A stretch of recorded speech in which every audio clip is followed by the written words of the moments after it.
advanced patients on third line.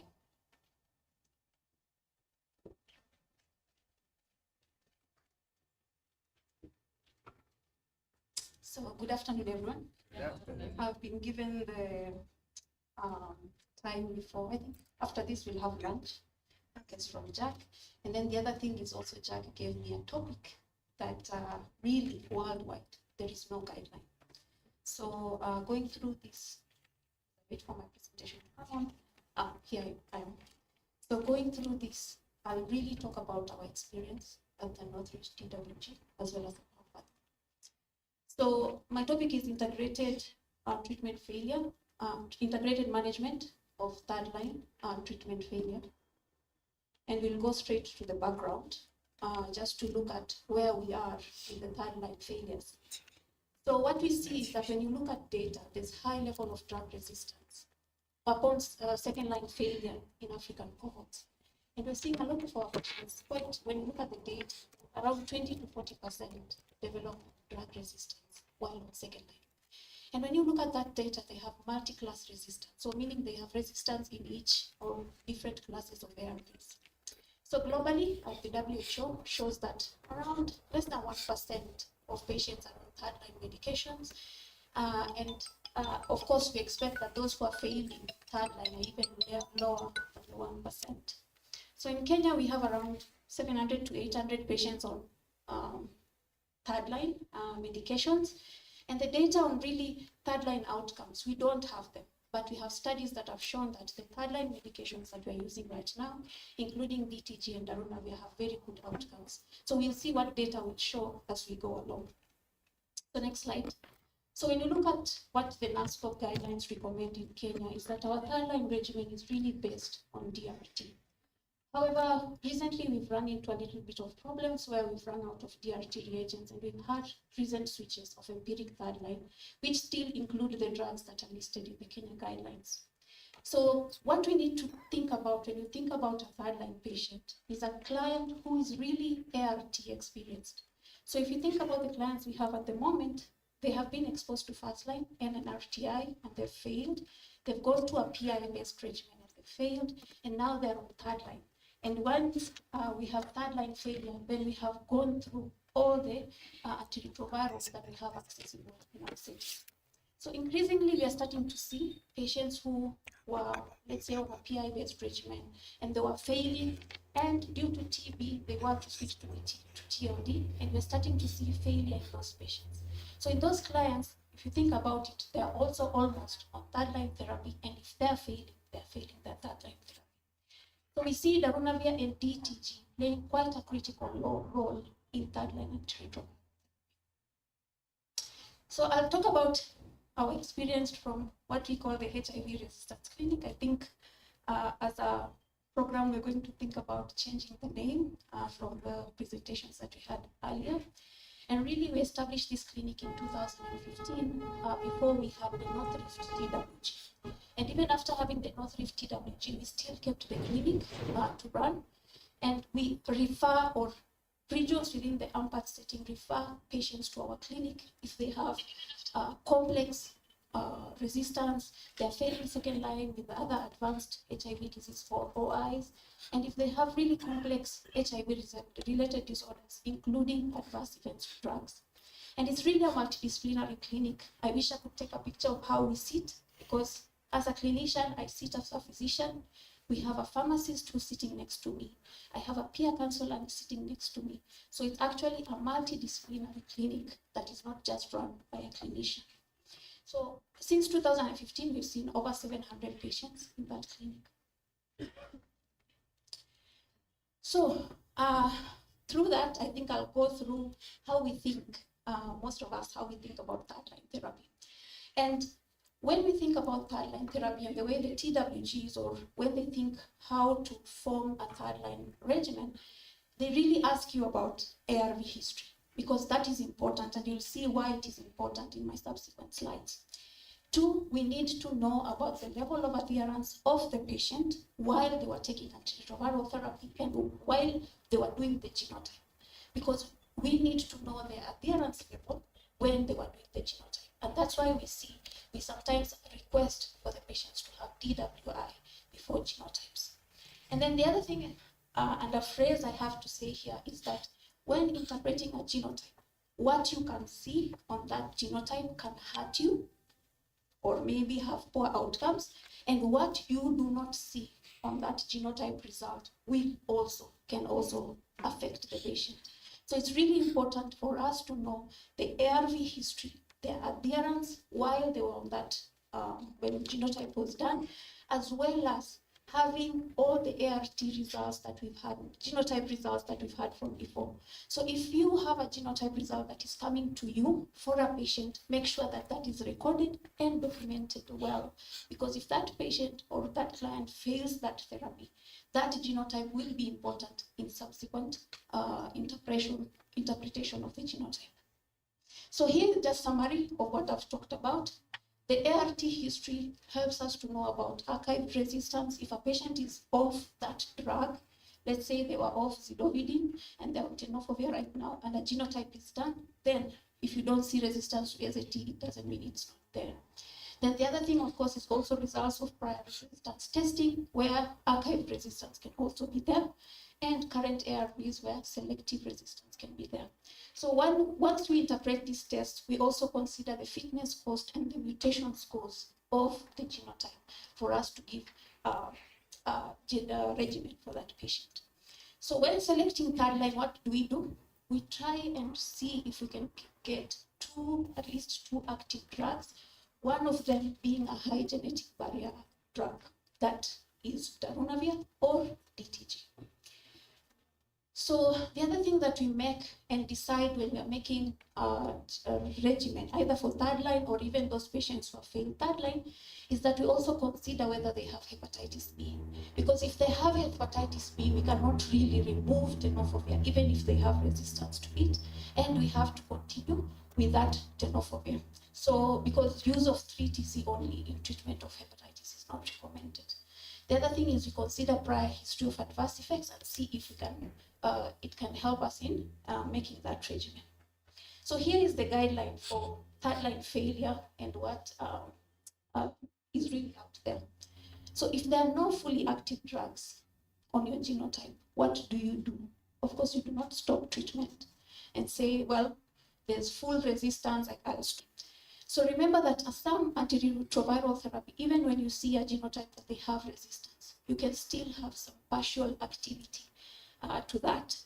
And then some drugs, you can still use them even if they have resistance and you increase their dose, like darunavir twice a day, DTG twice a day. And then remember that even partial response still has a benefit. And of course, you look at a risk-benefit analysis of continuing a drug that is failing, knowing that sometimes you might accumulate more resistance. So remember that if you have everything that is failing and you have one drug that is just fully active, it is not recommended to add that drug because resistance can develop quite quickly. So I'll just slip through the slides that tells us that you can still use darunavir, as well as the next slide that tells you even if you have resistance to DTG, you can still use it, but at a higher dose. So let's go to the next slide. So I'll present a bit of our North Rift data that we analyzed. This is a study that's been ongoing since 2017.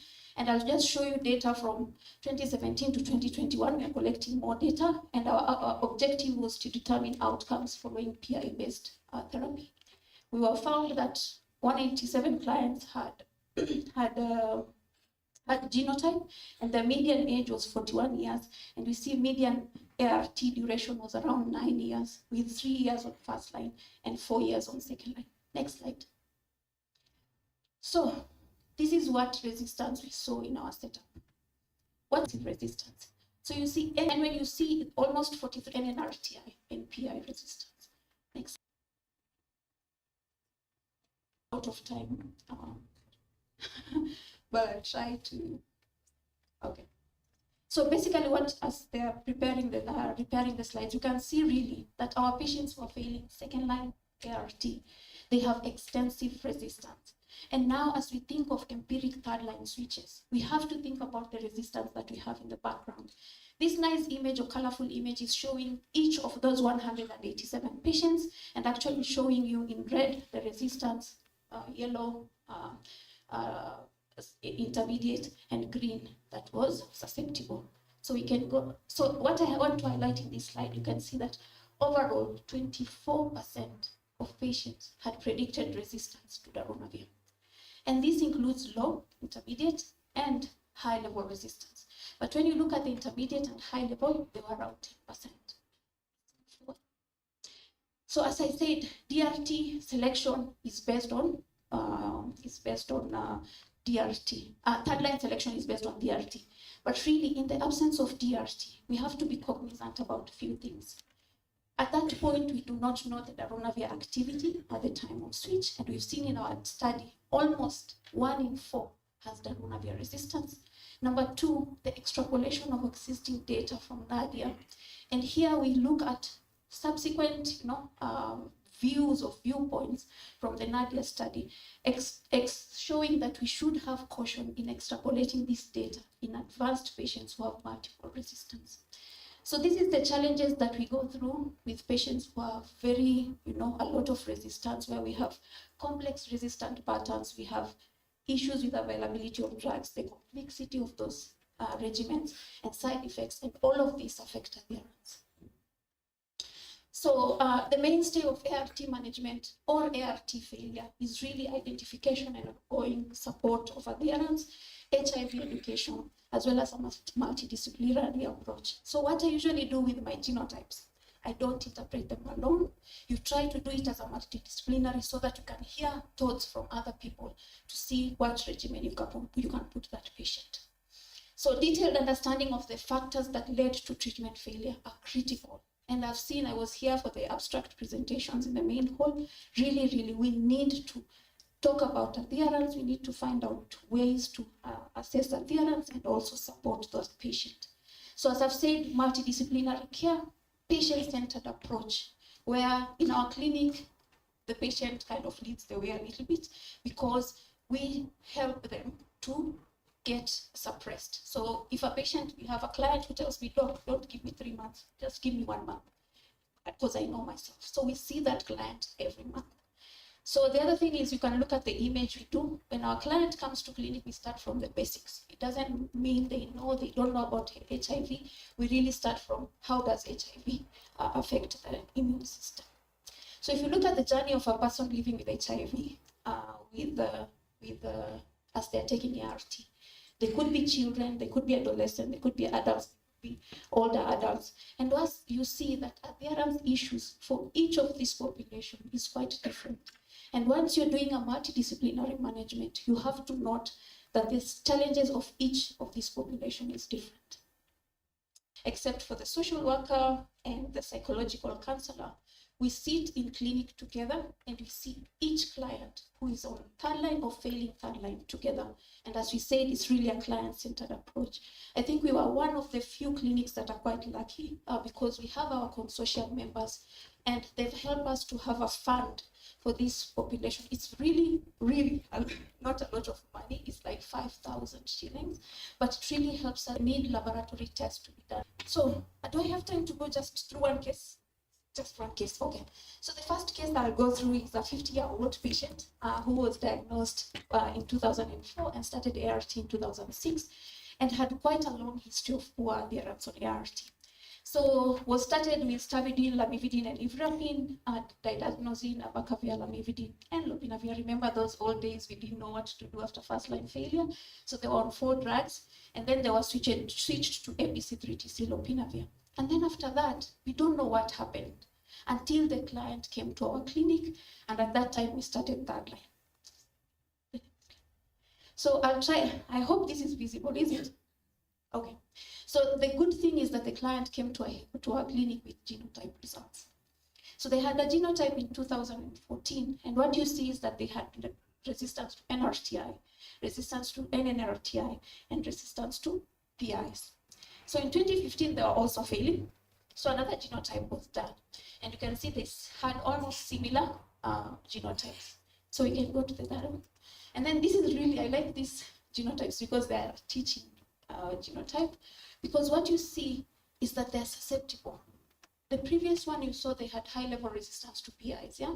And then in 2016, they had susceptible PI. So what happened? And this is why we say, if you have a genotype, please keep that result, because when we are interpreting it later when the patient has a genotype, we add the previous one and this one. So we went to the Stanford database and added all the genotype. And what do you see? High level resistance in RTI, high level resistance to NNRTIs, PI, high level, and instis also. So what happened to this patient? I can show you in the next slide.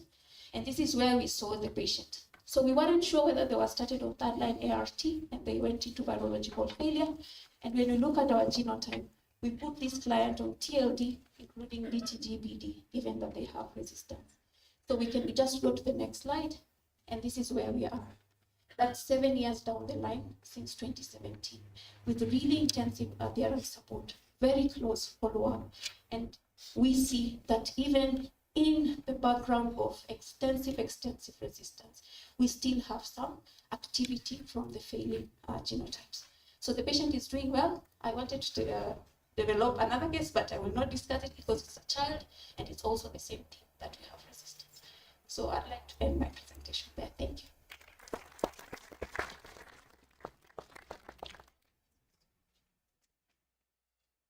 Thank you so much, Dr. Shamim, for that very enlightening presentation for a population that we really don't have best watching sometimes. I'm going to allow Dr. Bessie to come now, giving us a talk on mental health service integration. Thank you. Good afternoon. It's bad that I'm presenting just before lunch, because now everyone has switched off and is just waiting for the bell to ring. So can you just go back to the first slide? So there's a photo here. We can see this mental health. This is the physician, then there's the other physician. This one is dealing with body health. What we're doing here, we are all talking about viral loads, we're talking about kidney function, we're talking about everything about the body to keep this patient alive. We forget about this other part. So if we pull these two people apart, what will happen? That's why we are here today, and to discuss my topic on beyond survival, where we need to integrate mental health in the care of people living with HIV. So WHO defines mental health as a state of well-being where individuals can realize their duty, their abilities, cope with normal stress, work productively, and contribute to their communities. That's a wholesome person. So for mental illness is a clinically significant disturbance in an individual's cognition, emotional regulation, or behavior, which is usually associated with distress or impairment in important areas of functioning. Okay. So I'm going to give you a case. I'll just go through it. It's important for this discussion that we're having today. So I saw a patient, AK, 22-year-old female, single student, lives with her aunt. She was brought in following a discovery of the fact that she was cutting her wrists and forearm. So she had been hearing voices for 4 years, telling her she's useless, she's a burden, and she was going to die soon. So AK's aunt reports she is socially isolated, she's irritable, she's sad most of the time. So this AK has been a talented pencil artist, but for 2 years now, she's not been able to complete any art. Yeah. So apart from the above, AK has on and off headaches, which uses paracetamol, on and off. So AK's mother died of HIV-related complications when AK was a year old. AK had been diagnosed with HIV then. Then she's been on ART for that since that time, and her viral load currently is undetectable. So case 2 is about PM, a 39-year-old male banker, married with 3 children. So he's brought in with allegations that he's not sleeping, he's talking a lot, claims to be the financial advisor of the president. He's been noted to be overly generous with money. PM previously took alcohol in social gatherings. Now he takes beer, average of 6 in a day. So over and over, he leaves home. He disappears for like 2-3 days, then comes back. When asked where he was, he says he was in a serious meeting advising the president. Let's continue. So PM brother reports he had almost similar symptoms a few years ago, and then he was treated and recovered. So PM has no physical symptoms except on examination, that is, a few bruises from a fight. So on laboratory investigations, do a series of them, PM was found to be HIV positive. Okay, so hold on to that information, we'll use it later. So an introduction of my presentation. So the global prevalence of mental disorders among people living with HIV, according to WHO, they found that depression is about 22%. That is 2 to 3 times higher than the normal population. Yeah. So most studies suggest that people living with HIV are more likely to experience depression, anxiety, PTSD, alcohol use, as you can see above. In Kenya, Ndegwa in 2022 found that the prevalence of depression was 34, anxiety was at 29, and PTSD was at 18%. That's quite high, right? That means if I count 20 patients who are people who are living with HIV, 7 of them have depression. That's a big number, don't you think so? Yeah. So this is just a representation to show that HIV affects mental. Sorry. Yeah, that one. HIV affects mental illness. It contributes to mental illness. Mental illness contributes to HIV. Yeah, it's a vicious cycle. Okay, so the relationship between mental illness and HIV is complex, and it's bimodal. It's bidirectional. Yeah. So these bimodal relationships can be explored on how mental illness can result into HIV infection and how HIV can result into a mental illness. So the comorbidity of the two significantly affects disease progression, treatment, and adherence, highlighting the need for integration between care for people living with HIV. So I'm just going to highlight a few ways in which the two affect each other. So mental illness is a risk for HIV. Sorry, we are the many words people, the specialty of medicine that talks a lot. Yeah. So we'll see that how mental illness acts as a risk for HIV infection. So risky behavior. Yeah. So from the second patient that I presented, PM used to disappear, right? He was spreading money around, right? You have the answers. Cynthia, move to the next. So you realize PM started drinking alcohol in excess. Yeah? Mental illness is a risky behavior. You see how that cycle goes? It's a continuous vicious cycle. Socioeconomic factors. So people with mental illness, they face challenges. They either stop working, they get fired for one reason or another, or if they're depressed, they're not able to go to work. Take for example, one bigger problem and health there. Okay, let's move faster. Then HIV as a risk for mental illness, there are psychological factors, fear of uncertainty, stigma, that results into a person isolating themselves, developing symptoms of HIV. So also biological factors, the neuropsychiatric effects of HIV on the brain, direct effects, and then there's the cumulative risk. You combine mental illness and HIV, it creates a feedback loop, the one I had shown earlier. So this is a visual preview of basically what we've discussed about. Okay, so the rationale for integration. We have seen it's a vicious loop, right? And then serve, yeah? Because issues of adherence fall in that category as well. So there are studies that have actually done, they were done on the issue of integration. So Kubilo found that there's an increased effectiveness in integrated care, and the care was more cost effective. So both cost and effectiveness of care. The other study also found that there was improved access to mental health care. Okay, so how do we do this? According to the Mental Health Act and the Mental Health Policy 2015-2030, it gives us a multifaceted approach to care in mental health.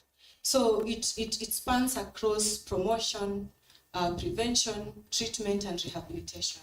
So for promotion, I know you are the champions. Mental health, we're just starting out, and we are actually copying you most of the things. We hope to hold hands so that we can do this promotion properly, because you have already covered the ground, yeah? And that is why the integration will help us so much to get out there and spread the word, yeah? So we can do campaigns, we can do community outreaches, we can do advocacy for policy change to entail the NASCOP guy, you come in here. So the funding support, we should propose increased budgets for mental health in HIV care programs. So for prevention, screening, we have screening tools in our desks, in our offices, in the CCC. We do, right? What do we do with them after we screen?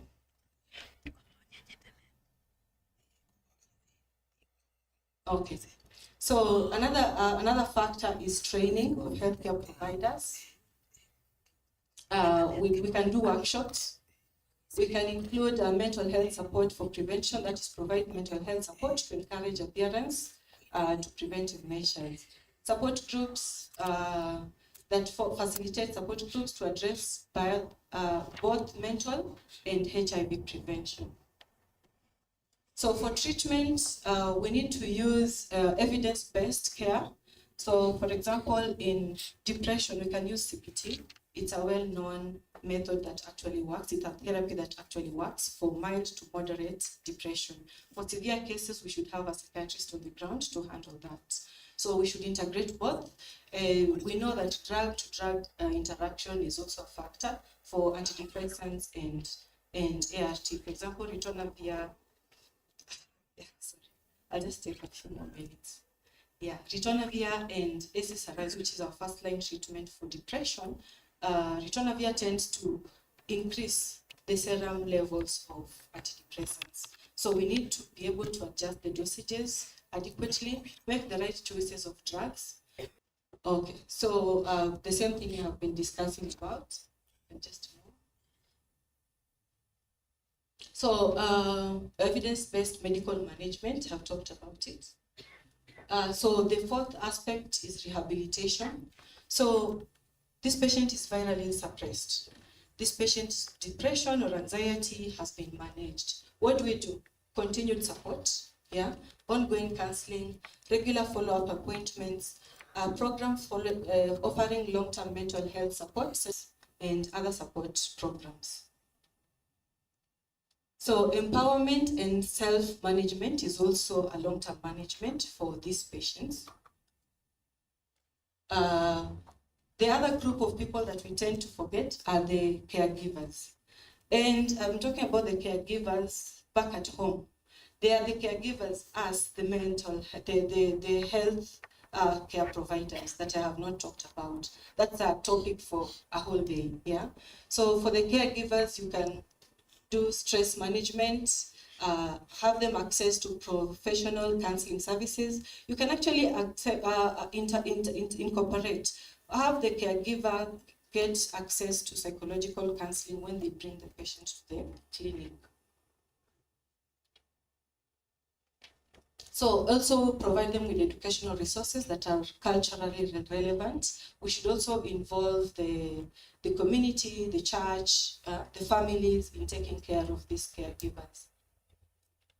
So in conclusion, we have established that the prevalence of mental illness in people living with HIV is high, right? And the relationship between mental illness and HIV is bidirectional. Mental health is as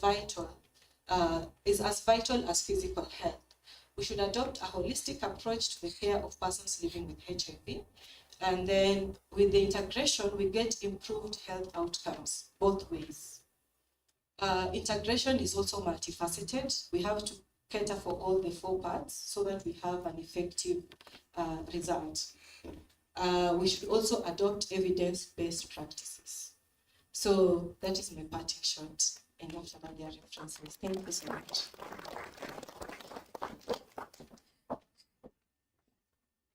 So much, Dr. Dr. Waguda will take us through the Q&A session. Now we know sikuambiwa niko na mental health. Yeah, I know. Mental illness. So I hand it over to you, Dr. Yes, so I have been told I've been very unfair to the pediatricians. Dr. Shamin, can you take us through your case for 1 minute? Yes, even Dr. Carol is on my back that Daktari, discrimination, huh? So let's just go through that case for the baby, 1 minute. It's 1 minute between you and lunch, but it's scary by. Poleni, we have to represent the pediatric. Yes. So I'll start the case with a child who's currently at the moment is 12 years old. Was diagnosed in 2004 when he was 11 months old and started on therapy the same year and failed second line therapy when he was 6-7 years. Yeah. So you can just go to case 2.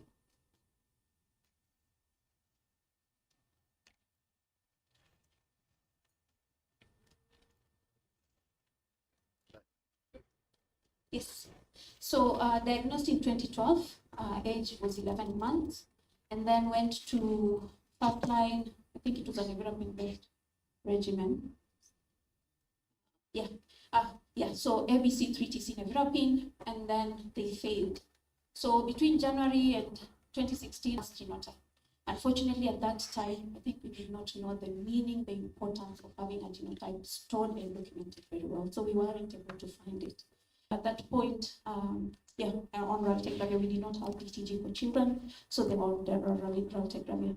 At this point, the mother was going through a lot in her life, and as you said, the caregiver is really important for the pediatric population.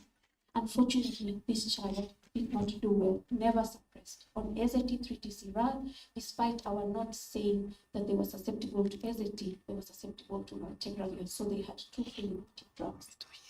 So in May 2019, we switched this child to third line based on the genotype that you will see. And then in January 2024, we are lucky. The child is finally more than 30 kilos and we were able to book an DTG.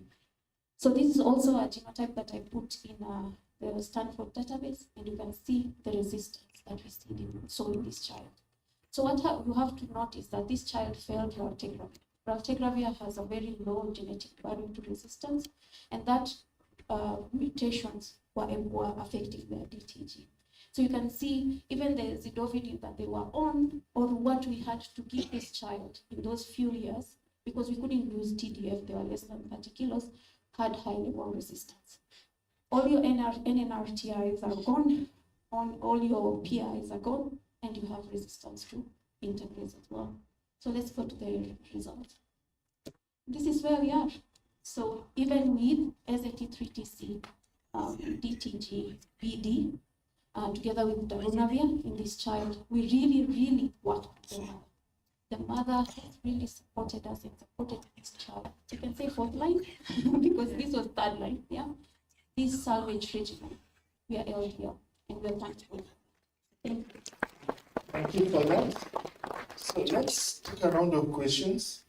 I'm looking at the organizers looking at me badly, so I think please keep your questions short, brief, and I'll just do a round for maybe 5 questions. Thank you very much to the presenters. Very great, insightful presentation. To Dr. Rtwg, really great presentation. I noted curiously that you spoke about Aga Khan, a private facility. I was just curious whether you have analysis for private sector. What really are your expectations when you're including them? Number 2, baseline high resistance to carb at 8%. Do we have one question to Shami? That's fine. Maybe just dealing with clients who have third line, who are on third line really, and what's been the typical time to suppression for your clients? That still counts as one question, so that you know. Yeah, so thanks, Dr. Siputsu here. Maybe a suggestion just coming from the presentation, even as we do the 2025 RT guidelines, would we consider dual therapy of lamivudine and dolutegravir for adolescents and young adults? And the advantage of this is that it will spare the kid. In case of failure, we're able to use it. And I'm saying that adolescents and young adults, I know hepatitis B is an issue. Hepatitis B having been introduced in the country in 2002. Thank you so much for your presentation. My question goes to Dr. Shami. I saw your multidisciplinary team list, and a nutritionist is missing in both. That was a very brief comment. Any more? Yes, I can see some in front. Can go there. Thank you to the presenters. My name is Winnie. I have a question for Dr. Pesa on mental health. I'd like to hear your approach to psychosocial support in these changing times, because especially when you say you want to have support groups in urban settings, that does not work well. And then the other question is on capacity building. Do we have sort of like an abridged version for us to be able to train health workers to be able to identify more mental health conditions? Thank you. Thank you, Lazarus from NASCO. I think my question is related to what Dr. Williams goes to Dr. Pesa. So thank you for that very good presentation that shows the intersection between HIV and mental health and how they can impact on each other. So my question is still on, I mean, you've shown us that the prevalence of depression is very high, more than 30% amongst people living with HIV, and we know that it's also probably impacting on some of the treatment outcomes that we are seeing. And I know we have a number of tools that we're using, telling healthcare workers to screen using PHQ-9 and all that. So I just wanted to hear your thoughts on the utility of PHQ-9. Is there a way maybe it can be improved? Is there a better way that we can work with healthcare workers to be able to identify? Because I think one of the challenges is really being able to diagnose it. And then, do you have any perspective or any thoughts about that? Thank you. So I'm finding that the ladies are concise and the men are verbose. I don't know if it's deliberate. Go ahead. Oh, okay, thank you. Yes, just talk. Thank you so much. I have a question to Dr. Pesa on mental conditions in regards to adolescents who are living with HIV. Which kind of package would you recommend? I know there's a standard use of screening tools to identify the adolescents with the conditions, mental health conditions, but which specific package would you recommend for that age category in terms of promotive and prevention? Thank you. Our last question. Thank you so much. Sorry, I've popped the mic, but pretty high rates of baseline carb resistance. Did we have any patients who were transitioned to carb rilpivirine who had previously failed, and if it's for a while, therapy, and we have an analysis that looks at their previous regimens that could explain the kind of baseline resistance they had. And then to Dr. Shamin, in the face of limited resources for DRT, have you ever had to do a switch to darunavir without? Do you ever? What's your thoughts on use of lay providers, not only for screening for common mental illnesses, but also to provide basic psychological interventions, especially to those patients who present with significant psychological distress? Thank you. So we can go to responses. Please, let's be brief. Remember, you're standing between this group and lunch. Yeah, thank you very much. So I'll be brief. So we were enrolling patients who had never failed treatment before, and on average, these are patients who had been on care for about 7 to 8 years. Yeah, so we were looking at their past history, established that they had never failed treatment before. Yeah, and I think the 10% high or intermediate level, maybe these about 73% of these patients were prior exposed to NNRTIs, so there could be some resistance, but or cross resistance. Yeah, but I think that's an area that we need also to still look at it, because these are we were looking at the NCDs in terms of development of new hypertension, diabetes, and that is under analysis. And I must say that from what I can know, about 20 to 25% of these patients actually had developed either diabetes or hypertension during the study. But that analysis is currently ongoing. Yeah. That was on BMI. I think I don't know if I have missed any of your other question. Yeah. Yes. Yeah.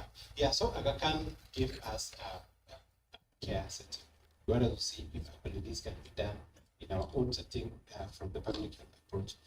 But again, we know that we have some patients who seek care in the private sector, and also Aga Khan gave us a pedestal where we could do an additional analysis like the DEXA scans to see if there is any bone toxicities that arise from these injectables. And hence we did some DEXA scans. Thank you.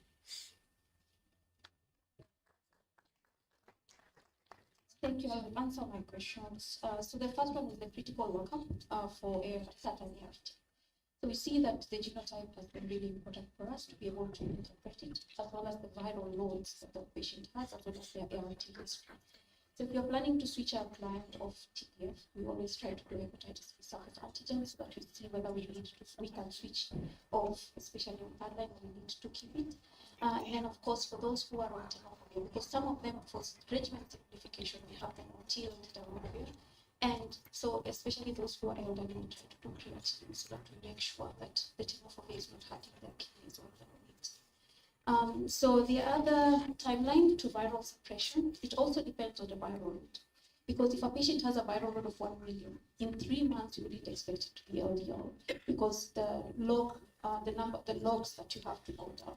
So we see mostly within the 6-month viral load, they should be suppressed, and by the time they're 12 months, they're fully suppressed if they're doing well on that third line. The other question was nutritionist. I apologize for that. I was working on that slide yesterday, and a nutritionist is there who helps us. Because not only are we seeing just resistance patients, we're seeing very complicated advanced HIV disease in that clinic as well. Then the other question was, in the limited resources that DRT, can we switch to darunavir?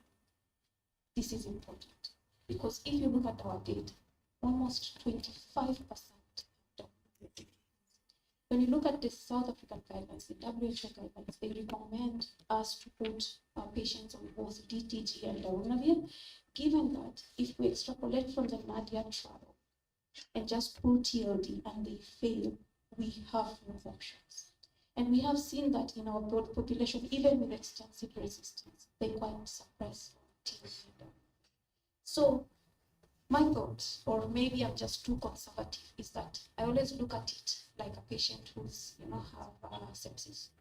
And the way you do for sepsis is put them on empiric therapy, and it's usually a very wide, like antibiotic that has a wide coverage. And then when you get your DRT or you get your antibiotic susceptibility, then you put them on antibiotic that works. So in those patients that have had to switch empirically to third line, I'm usually very conservative and just put them on tioidinofovir because I don't know what is going on. And then once I get it. Hello once again. So the first question was psychosocial support in urban areas. So for what we have currently, what is running in places like Nairobi, we have centers that are designed for youth that help support youth with mental illness or mental disorders that need psychosocial support. For example, we have one at Kenyatta, the Youth Center. We have one, I think, in Rtwg being run by MSF. Those are just examples. But the real thing is on social media. We actually run psychosocial support on social media. They have support groups, but they don't meet physically, they meet online. So that is also available. Now, considering that majority of our youth actually have access to smartphones. Yeah. So the second question was about capacity building. So for that, we don't have like a manual specifically for healthcare workers, non-mental health healthcare workers, but we do have a manual for CHPs. Yeah. So there is a manual for CHPs, and in that manual, we provide basic counseling skills to CHPs to be able to handle crises before they reach the mental health practitioner. I hope I've answered that question. The other one is about screening tools. So there are modified screening tools that suit adolescents and children. For example, for depression, there's the Beck's, the BDI, yeah, Beck's depression inventory. There's a modification of that screening tool to the child. There's the child depression inventory that suits children from the ages of 7 to 17. There's also one for anxiety. I think it goes by Kucha something. Yes. So there are tools specifically for adolescents. Yes, you wanted to screen children for that. Yeah. And then for approaches or for lay providers, I think I've answered that through the training of the CHPs on basic counseling skills. Thank you. Thank you. Thank you. Let's just clap for her.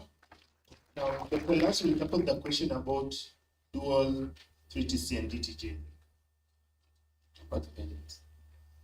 Yeah, so Dr. Shikuts, you asked about whether we are planning to include dual therapy with the guidelines. Yeah. So I think that, yeah, so we know that it's being used, especially in the West. I mean, it's one of the options, the dual therapy. They don't use the TDF or TAF as a background. So there are proponents of this and there are opponents. Dr. Marybeth happens to be, she doesn't like it. I mean, the issue is really around hepatitis and the fact that we are not able to screen for it. And so the TDF basically is also, there's double protection. But I think what you're saying is that in the population where, for example, someone has already been screened for hepatitis and is vaccinated, then that's a candidate probably for dual therapy. But I'll allow Dr. Marybeth in 1 minute because I know he's looking at us with very bad eyes. So will you add something in 30 seconds? So I think the World Hepatitis Day is coming up, and there will be a webinar where we'll be talking about hepatitis. We've introduced the hepatitis vaccine since 2002 in the national program. Unfortunately, it was not accompanied by hepatitis B vaccines. So infections that occur in the neonatal, perinatal period cannot be protected when you give the first dose of vaccine at 6 weeks.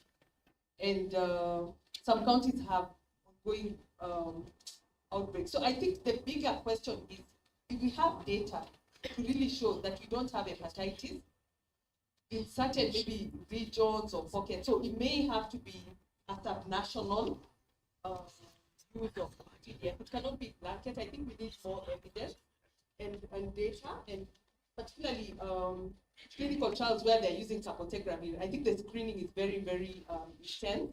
in terms of looking for hepatitis B, because you have to look for even D antigen variants and other things, because you can have occult hepatitis B infection. So I think when we have that data, then it may help to put some clients. It may require a lot of investigation, because you have to do the test to rule out that they don't have hepatitis B for them to qualify for the dual therapy. I rest my case, but even on a different note, we are pushing for the hepatitis B birth dose, so that can be given to prevent the perinatal infection. And that way, you actually would close the loop in terms of hepatitis B transmission from mother to child, because that's a very vulnerable period. The horizontal transmissions during that period. But you have put it as one of the questions in the guidelines. So the evidence that you're speaking about, if you could look at it, if there is evidence to support in some populations. Like I say, counties like this county, Baringo, Nakuru, you have to answer the question. Are we testing HIV naive patients for hepatitis B? We are not. It's in the guidelines, but we're not doing it. Let's be honest. If you're doing it in your sub-county, raise your hand. We are not. So those are the gaps we have to fill before we can answer that question. So let's give a round of applause to our presenters. And I told you what. Now, let's give factorial 3, 2, 1, and loudly. Wait, I'll start you off. 1, 2, 3. Thank you. So we're going to have a presentation ceremony very quickly for certificates. Okay, thank you so Thank much. you, Dr. Isaac, for helping us out. Thanks, Dr. Spotsu. So I'm going to call Dr. Shamin for her certificate. Thank you, Dr. for the wonderful presentation. We're the photographers here. Thank you. Thank you so much. Don't go away. We'll have a group photo at the end. Dr. Pesa. Thank you so much, For her. Dr. Mental health, very, very important. I'm happy to see Bomet, you have a psychiatrist, isn't it? And I think we should have psychiatrists in every county at this point. And Dr. Koskei, Karibu sana. Thank you so much for the wonderful presentation.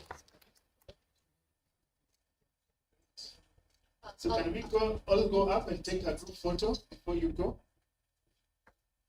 Thank you.